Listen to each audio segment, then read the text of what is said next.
जल्दी ही साल 2022 में दूसरा सूर्य ग्रहण लगने वाला है और इसके ठीक एक महीने बाद ही साल का दूसरा और अंतिम चंद्र ग्रहण भी लगेगा। हिंदू धार्मिक शास्त्रों के अनुसार ग्रहण की अवधि में या सूतक काल की अवधि में पूजा पाठ करना वर्जित होता है। इस दिन ग्रहण की समाप्ति के बाद और स्नान करने के बाद ही भगवान की पूजा अर्चना की जा सकती है। सूर्य ग्रहण को कभी भी नंगी आंखों से नहीं देखना चाहिए। ऐसा करने से आपकी आंखों की रोशनी भी जा सकती है। तो जान लेते हैं साल 2022 में दूसरा सूर्य ग्रहण कब और किस समय लगने वाला है। दुनिया की और हमारे देश में कहां पर किन किन हिस्सों में ये ग्रहण दिखाई देगा और इसका सूतक काल कब से मान्य होगा। गर्भवती महिलाओं को किन किन बातों का विशेष रूप से ध्यान देने की इस दिन आवश्यकता होगी। सूर्य ग्रहण और चंद्र ग्रहण लगने के बारे में एक पौराणिक मान्यता है, जिसके अनुसार सूर्य ग्रहण की कथा समुद्र मंथन से जुड़ी है। ऐसा माना जाता है कि प्राचीन काल में देवताओं और असुरों ने मिलकर समुद्र मंथन किया था, जिसमें से 14 रत्न निकले और समुद्र मंथन में से जब अमृत कलश निकला तो उस अमृत का पान करने के लिए देवताओं और दानवों के बीच युद्ध होने लगा। तब श्री हरि ने मोहिनी अवतार धारण किया और छल से देवताओं को अमृत पान करवाने लगे। उसी समय एक दैत्य भी छल से वेश बदलकर देवताओं की पंक्ति में जा बैठा और जब मोहिनी अवतार धारण किए हुए श्री हरि देवताओं को अमृत पान करवाने लगे, उस समय उस दैत्य ने भी अमृत का पान कर लिया। सूर्य और चंद्र ने उस दैत्य को पहचान लिया और भगवान विष्णु को इशारा कर दिया। तब भगवान विष्णु ने क्रोधित होकर अपने सुदर्शन चक्र से उस दैत्य का सिर धड़ से अलग कर दिया। लेकिन धड़ अलग करने से पहले ही उस दैत्य ने अमृत की कुछ बूंदें अपने गले से नीचे उतार ली थी, जिसके चलते उसकी मृत्यु नहीं हो सकी। और इसी असुर का सिर वाला हिस्सा राहु और धड़ वाला हिस्सा केतु के नाम से जाना गया। इसके बाद से राहु और केतु ने सूर्य और चंद्रमा को अपना शत्रु मान लिया। इसलिए जब पूर्णिमा के दिन चंद्रमा को और अमावस्या के दिन सूर्य को निगलने की कोशिश करते हैं तो उसे ही ग्रहण लगना कहते हैं। धार्मिक मान्यताओं के अनुसार राहु और केतु के कारण ही सूर्य ग्रहण और चंद्र ग्रहण की घटना होती है। हालांकि इस बारे में वैज्ञानिक तथ्य भी हैं।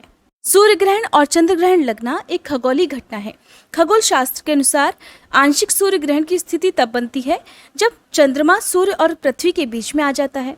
उसकी वजह से सूर्य का कुछ हिस्सा पृथ्वी पर नजर नहीं आता है और जब चंद्रमा पृथ्वी के बहुत पास रहते हुए पृथ्वी और सूर्य के बीच में आ जाता है और चंद्रमा पूरी तरह से पृथ्वी को अपनी छाया क्षेत्र में ले लेता है, तो जिसके कारण सूर्य का प्रकाश पृथ्वी तक नहीं पहुंच पाता है।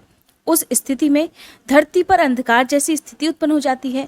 तब पृथ्वी पर पूरा सूर्य दिखाई नहीं देता और इस प्रकार लगने वाला ग्रहण पूर्ण सूर्य ग्रहण कहलाता है। साल 2022 में कुल 2 सूर्य ग्रहण और 2 चंद्र ग्रहण है, जिसमें से एक सूर्य ग्रहण और एक चंद्र ग्रहण लग चुका है। अब बारी है साल के दूसरे और अंतिम सूर्य ग्रहण की।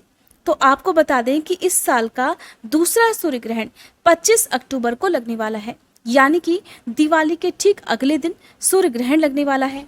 और ज्योतिष शास्त्र के अनुसार सूर्य ग्रहण लगने से लगभग 12 घंटे पहले ही उसका सूतक काल भी लग जाता है।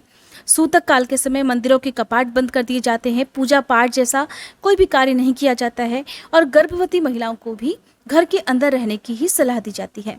अगर बात की जाए साल 2022 में लगने वाले अंतिम सूर्य ग्रहण की, तो ये सूर्य ग्रहण आंशिक सूर्य ग्रहण होगा, जिसके कारण ये हमारे देश में दिखाई नहीं देगा।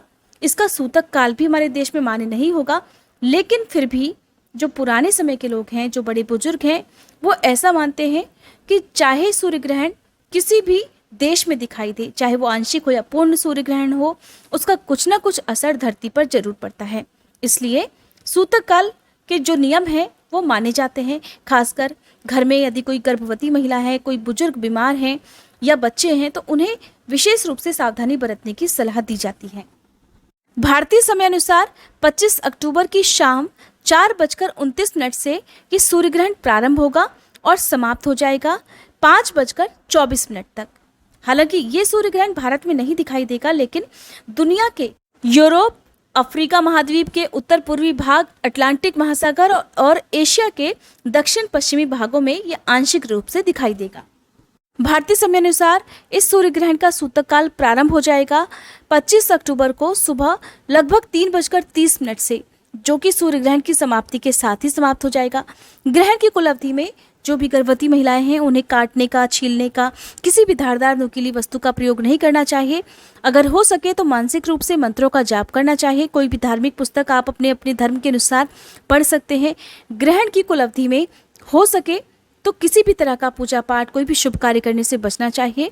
चाहे उसका सूतक काल हमारे देश में मान्य हो या ना हो, फिर भी सभी लोगों को अपने अपने धर्म के अनुसार कुछ न कुछ ऐसे काम करने चाहिए ताकि ग्रहण का कोई भी अशुभ प्रभाव होने वाले बच्चे पर या गर्भवती महिला पर ना पड़े। घर में यदि बड़े बुजुर्ग हैं, बीमार हैं, तो उन्हें ग्रहण की कुल अवधि में घर के अंदर रहने की ही सलाह दी जाती है। ग्रहण की समाप्ति के बाद हर किसी को स्नान जरूर करना चाहिए। सभी को अपने अपने धर्म की मान्यताओं के अनुसार शुद्धि वाले कार्य करने चाहिए। फिर आपके धर्म में जो भी पवित्र पुस्तक पढ़ी जाती है या कुछ ना कुछ दान, आपको जो भी आप अपनी सामर्थ्य के अनुसार देना चाहते हैं वो जरूर देना चाहिए।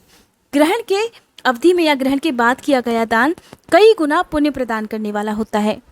अगर ये जानकारी आपको पसंद आई हो तो वीडियो को लाइक जरूर कीजिएगा। आने वाली वीडियो में आप सूर्य ग्रहण से संबंधित और भी बातें जानेंगे, जैसे कि कौन कौन से काम ऐसे हैं जो आप ग्रहण की अवधि में कर सकते हैं या कौन से काम भूले से भी इस समय नहीं करने चाहिए।